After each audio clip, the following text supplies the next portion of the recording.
आज हम आए हैं सियालकोट में चौधरी हसन सलीम बरियार के घर, जो मावनिक सूसी वज़ीर-ए-आला पंजाब हैं, और वो सीट जो जनरल इलेक्शन में नून लीग जीती थी, उसी सीट पे ज़िमनी इलेक्शन में जीत के पंजाब असम्बली पहुंचे हैं। 2018 के आम इलेक्शन में मुस्लिम लीग नून ने यही सीट 17,000 की लीड से जीती, और यही सीट आपने ज़िमनी इलेक्शन में 7,000 की लीड से जीत ली। ये जो कहते हैं कि बाजी पलट गई है, ये कैसे पलटी है? उर्दू पॉइंट की वीडियोस देखने के लिए हमारा चैनल सब्सक्राइब कीजिए और बेल के आइकन पर क्लिक कीजिए ताकि आप हमारी तमाम आने वाली वीडियोस से बाखबर रह सकें। कम उम्र मावनिक सूसी वज़ीर-ए-आला पंजाब, इनकी ज़िंदगी कहानी क्या और इनका लाइफस्टाइल क्या है, और बरियार ख़ानदान है क्या आखिर, ये सारी बातें अंदर चल के आपको बताते हैं।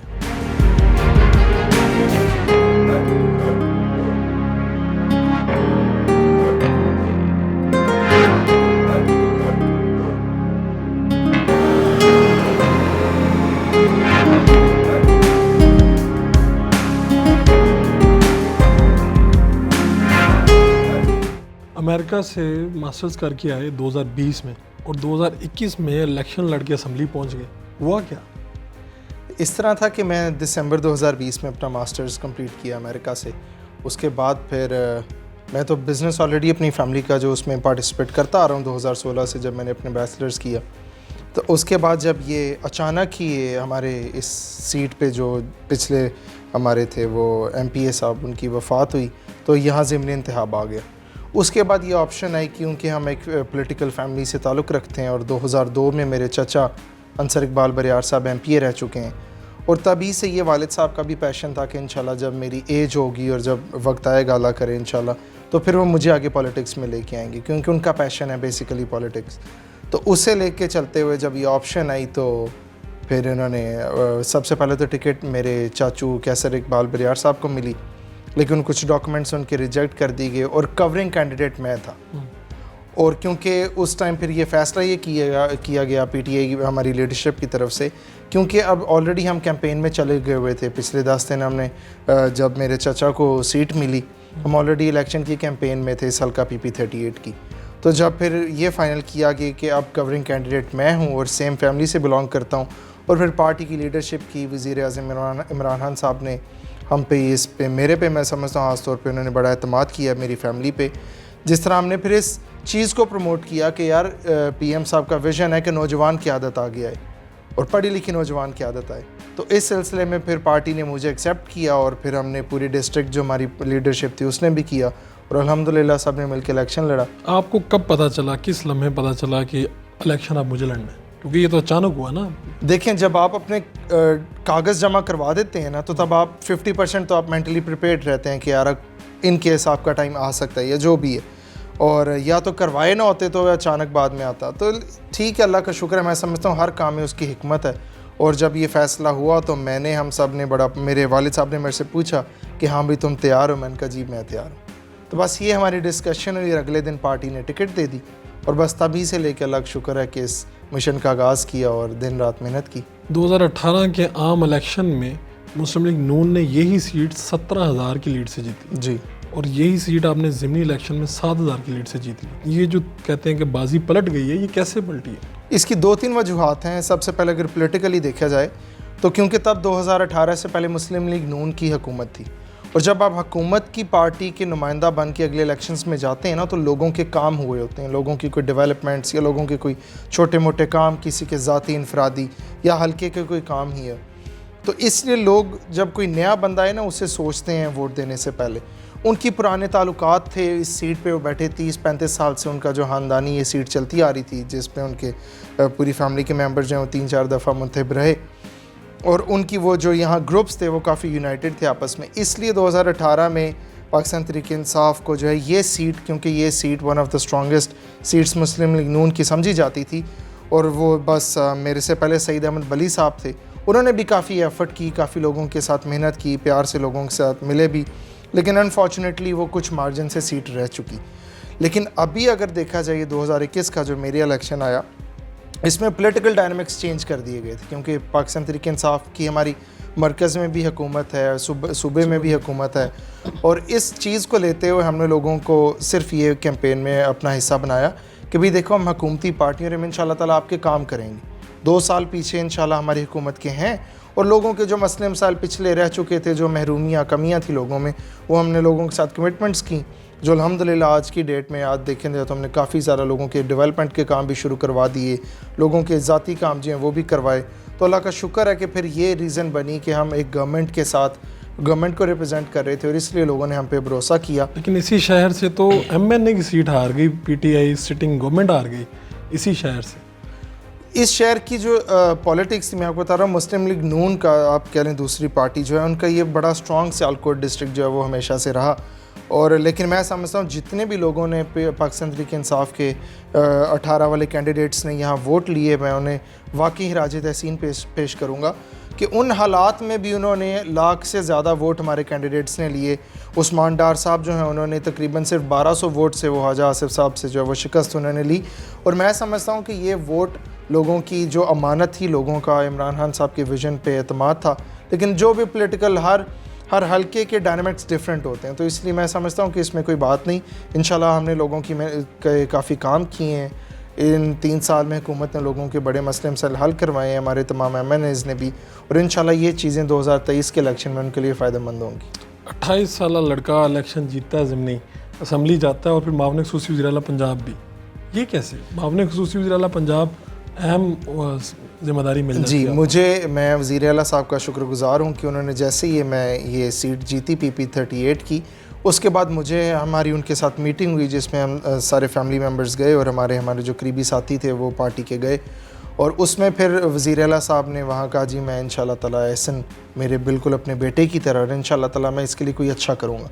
तो जब हम निकले तभी उन्होंने बता दिया कि मैं आपको अपने Punjab board of investment and trade, basically हमारा एक डिपार्टमेंट है जो पूरे पंजाब के अंदर फॉरेन डेलीगेशंस, फॉरेन इन्वेस्टमेंट्स जो हैं वो डायरेक्ट इनडायरेक्ट जो हैं, और जो हमारे एक्सपोर्ट ओरिएंटेड प्रोजेक्ट्स हैं, एक्सपोर्ट प्रोसेसिंग जोन्स वगैरह हैं, वो ये इन्वेस्टमेंट रिलेटेड देखता है। तो उन्होंने कहा क्योंकि मैंने मास्टर्स भी अपना बिज़नेस में किया, बिज़नेस ओरिएंटेड फैमिली से भी हूँ, सियालकोट सिटी जो है मेरा अपना एक्सपीरियंस जो फैमिली बिज़नेस का है, और वैसे भी हमारी कम्युनिटी जो है वो एक्सपोर्ट और आप समझ रहे हैं इन्वेस्टमेंट के लिए, क्योंकि हम भी फ़ॉरेन इन्वेस्टमेंट ही लेके आते हैं, हम अपने प्रोडक्ट्स मैन्युफैक्चर करके पाकिस्तान के अंदर ज़र मुबादला लेके आते हैं। तो इन पॉइंट ऑफ व्यू के लिए CM साहब ने देखा कि ये क्योंकि इसमें स्पार्क है, थोड़ा एक्सपीरियंस भी है, और इंशाल्लाह ये स्टेप उसे देंगे तो आगे अपना पॉलिटिकल करियर जो है वो इंशाल्लाह बेहतर कर सकेगा आगे से। सियासत में तो ये होता है कि बाप जिस पार्टी में जाए बेटा पीछे उसकी पार्टी में जाता है। ये क्या अनोखा इत्तेफाक है कि आप जिस पार्टी में के बाद में आपके वालिद साहब ने वो पार्टी बाकायदा ज्वाइन कर ली? नहीं, इसका ये है कि मेरे वालिद साहब सलीम बरियार साहब और हमारा ताल्लुक़ 2000 से ही मुस्लिम लीग काफ के साथ है, और चौधरी बरादरान के साथ हमारे बिल्कुल एक फैमिली रिलेशनशिप बिल्डअप हुए जो अभी भी हैं, क्योंकि जब आपने किसी के साथ अच्छा ताल्लुक़ बनाया हो तो वो हमेशा साथ रहना चाहिए। लेकिन ये बात हुई कि जब ये पाकिस्तान तहरीक इंसाफ ने हमें अप्रोच किया कि भाई हम चाहते हैं कि आप लोग इस सीट पे आएँ, और उसके बाद फिर हमने फैमिली ने डिस्कस किया, फिर हमने अपने जो हैं स्पीकर साहब चौधरी परवेज़ इलाही साहब, उनसे भी मतलब उनसे भी डिस्कशन की, क्योंकि पहले प्लान था मेरे चाचा कैसर इकबाल बरियार साहब को सीट मिलने का। उन्होंने कहा कि आप करें, अगर आपको अपॉर्चुनिटी मिलती है तो हम इत्तेहादी हैं गवर्नमेंट के। लेकिन अनफॉर्चुनेटली जब वो डॉक्यूमेंट्स वाला फेज़ आया और फिर मेरा नाम सामने आया, तो फिर उन्होंने भी और हमारी तरफ से कोई ऐसी रिलक्टेंस नहीं आई। फिर हमने एक्सेप्ट किया कि जो PTI ने हम पे एतमाद किए, हम इंशाल्लाह ताला उनके लिए भी और हमारे लिए भी अभी एक स्टेक काफ़ी हाई था। और बस जब मेरी टिकट हुई तो तभी से फिर मेरे वालिद साहब सलीम बरियार साहब ने, क्योंकि बेटा PTI में हो और ये कैसे हो सकता है कि आपकी किसी और तरफ हो, लेकिन फिर एक अच्छा अलाइंस के साथ हमने उनके साथ भी अपने टर्म्स अच्छे रखे और अपनी पाकिस्तान तहरीक इंसाफ की और इनकी क़यादत के साथ भी अपने टर्म्स अच्छे। लेकिन इलेक्शन के दौरान तो कुछ बयानात आए उस तरफ से भी इस तरफ से भी, वो थोड़ी मिसअंडरस्टैंडिंग थी जो दोनों तरफ से, क्योंकि तब तक कुछ अनासर को मतलब ये मैसेज कन्वे नहीं हुआ था प्रॉपर्ली कि भाई हम जो है हम अपना रिलेशनशिप उनके साथ ख़त्म नहीं कर रहे, लेकिन पार्टी अलाइंस जो है वो डिफरेंट है आपका एक पर्सनल रिलेशनशिप के साथ। हमारे आज भी उनके साथ घरेलू ताल्लुकात हैं, अब पार्टी तो लेकिन अब पार्टी ये क्योंकि मैं सिटिंग MP हूँ और फिर हमने पार्टी के साथ चलना है, वो हमारे इत्तेहादी हैं। इंशाल्लाह ताला जहाँ उस पार्टी को हमारी ज़रूरत है हम आज भी उनके साथ हैं, जहाँ हमें उनकी ज़रूरत है वो आज भी हमारे साथ है। आपके मुखालफिन कहते हैं कि आपने इस इलेक्शन पे करोड़ों रुपए लगा दिए और जो आपके ओपोनेंट थे उनसे बहुत ज़्यादा पैसे लगा दिए, इसलिए आप लोग जीत गए। नहीं, ये बात बिल्कुल तासुर उनका गलत है, क्योंकि ये वो बात कर रहे हैं क्योंकि उन्होंने इस इलेक्शन के ऊपर काफ़ी ज़्यादा स्पेंड किया। मैं अगर आपको बताऊं कि यहाँ 25 जुलाई को इलेक्शन था जम्मू कश्मीर का, और 24 तारीख को मरीम नवाज़ साहिबा यहाँ आके स्पीच करके गई, तकरीर की, और जो हमें पता चला सोर्सेज के जी उस दिन भी ये रात को पार्टी को एक अच्छी खासी अमाउंट फ़ंड के तौर पे दे के गई कि आप जो आखिरी 2-3 दिन रह गए हैं इसमें अपने जिस तरह भी आपने इस्तेमाल करना है, जो उनके पुराना जो आप समझते हैं वतीरा है मुस्लिम लीग नून का, उन्होंने वो इस्तेमाल करते हुए किया। हमारे साथ तो मुखलिस दोस्त चले, हमारे अपने साथी चले, अल्लाह का शुक्र है जो हमारे साथी हैं वो खाते पीते हैं, कारोबारी हैं, हमारा किसी कब्ज़ा माफिया के साथ कोई ताल्लुक़ नहीं, कोई हमारे ऐसे जो हैं वो बदनाम ज़माना हमारे साथी नहीं है। आप देखेंगे हमारे साथ जितने लोग चले वो हुलूस से चले, सब की अपनी अपनी इंडस्ट्रीज़ हैं, सब के किसी के बाहर कारोबार हैं। तो हमने स्पेंड नहीं किया, हमारे साथ लोगों ने जो था वो हम पे नहीं, सिर्फ अब देखिए अगर कोई आपके लिए आपके फ्लैक्सेस बना रहा है, आपके स्टीमर्स बना रहा है, तो हम उसे मना नहीं कर सकते, वो अपनी चाहत से करता है। यही मैं समझूंगा, हम जहाँ गए लोगों ने हज़ारों की तादाद में जलसों का जो है वो अरेंजमेंट किया हुआ, जिसमें उन्होंने अच्छे अच्छे लोगों को खाना भी दिया। तो वो एक्सपेंडिचर इस टर्म में हुआ, या ना कि हमने आवाम के अंदर कोई गलत तरीके के साथ हमने कोई पैसों का जो है वो इस्तेमाल किया। आपके कारोबार क्या क्या है? बेसिकली मेरे वालिद साहब पिछले 40 साल से उन्होंने एक्सपोर्ट का बिज़नेस स्टार्ट किया था, अल्लाह का बड़ा शुक्र है जिसके लिए हमने पाकिस्तान में जो है वो वज़ीर आला साहब से और अपने सदर ममनून साहब, अल्लाह उनकी मग़फ़िरत फरमाए, उनसे हमने पाकिस्तान की हिस्ट्री का सबसे बड़ा फ़ुटबॉल का ऑर्डर बनाया, जिसमें हमने तकरीबन आप समझ लें कि 6 मिलियन फुटबॉल्स 10 माह के अंदर हमने हैंड स्टिच एक्सपोर्ट किए। ये पाकिस्तान की हिस्ट्री का सबसे बड़ा ऑर्डर। तो अल्लाह का शुक्र है कि हमने एक्सपोर्ट जो गारमेंट्स की उसमें टॉप 10 एक्सपोर्टर्स ऑफ पाकिस्तान के हमें अवार्ड्स मिलते रहे हैं, जो आज भी हमारे पास हैं, हमारे लिए फ़ख्र है। बेसिकली हमारा कारोबार जो सियालकोट की इंडस्ट्री है, हम सब यहाँ जो है वो एक्सपोर्ट ओरिएंटेड लोग हैं। हमने भी वो साथ साथ फिर रियल एस्टेट का बिज़नेस स्टार्ट किया, और कुछ अपने हमने फिर अभी एक टीवी चैनल भी लॉन्च किया है, तो वो भी इंशाल्लाह ताला ऑन एयर हो जाएगा। तो हमने जो बनाया अपने एग्जिस्टिंग बिज़नेस से आगे अल्लाह ताला ने नवाजा, और हम उसका शुक्र अदा करते हैं। आपकी माहाना आमदन करोड़ों में है या लाखों में? शुक्र अल्लाह ताला का, इंडिविजुअल तो इतनी मैं नहीं, क्योंकि आपको कह सकता कि जो सिलसिला है वो हमारा है, क्योंकि जॉइंट बिजनेस से रिलेटेड है, तो अल्लाह का शुक्र है। नहीं, जेब खर्च भी लेते हैं, और जितना चाहिए अल्लाह का शुक्र है, वो हमें कभी उन्होंने इनकार नहीं किया, और जो अल्लाह ने दिया है वो उसका शुक्र अदा करते हैं, उसने काफ़ी दिए। आपके मुखालफिन ने ये भी इल्ज़ाम लगाया कि आपके ससुर कोई आला सरकारी ऑफिसर हैं, जिनकी वजह से आपको इंतज़ामिया फेवर देती रही। देखें, किसी की आपके साथ अजीज़दारी या रिश्तेदारी होने में तो आप उससे पॉइंट आउट नहीं कर सकते। ये सिर्फ एक उनका टैक्टिक था अपने इस इलेक्शन की कैंपेन में, लोगों के अंदर कोई गुस्सा करने की कोशिश। लेकिन जिन मुखालफिन की आप बात करते आ रहे हैं कि जब जो मेरे मुखालिफ कैंडिडेट थे, उनके भी ससुर साहब जब वो उन्होंने फ़र्स्ट इलेक्शन लड़ा, गालिबन वो कमिश्नर गुजरांवाला डिवीज़न थे, और उन्होंने भी उनकी गाड़ी के अंदर कैंपेन की। इनके वालिद मरहूम अल्लाह उनकी मग़फ़िरत फरमाए, वो उनकी गाड़ी में कमिश्नर साहब की बैठ के कैंपेन करते रहे और सारा सिलसिला चलाते रहे। तो हमने तो इन्हें कहा जी आप कोई, इन्होंने इल्ज़ाम लगाए कि हमने कोई नौकरियां दी हैं हज़ारों, कोई हमारे पास अरबों के फ़ंड्स आ गए। हमने इन्हें ओपनली मीडिया में आके चैलेंज किया कि आप आएँ, कोई भी सरकारी हमें डायरेक्टिव दिखाएं, कोई समरी दिखाएं, कोई ऐसी स्कीम दिखाएं जिसके ऊपर कोई फ़ंड रिलीज़ किए गए हों, क्योंकि जिस हल्के में इलेक्शन हो रहा हो वहाँ गवर्नमेंट इलेक्शन कमीशन का रूल है कि वहाँ आप किसी किस्म का कोई एक्सपेंडिचर या कोई स्कीम्स नहीं ले। ऑनगोइंग स्कीम्स चल सकती हैं, नई स्कीमें कोई नहीं चल सकती। तो जो ऑनगोइंग काम थे वो गवर्नमेंट रूल्स ऑफ बिजनेस जो थे वो उसके अकॉर्डिंगली चलते रहे। तो क्या आपने सोच रखा था कि जैसे ही आपने जब कागज़ जमा करवाया, आपका नाम आ गया कि आप इलेक्शन भी जीत जाएंगे?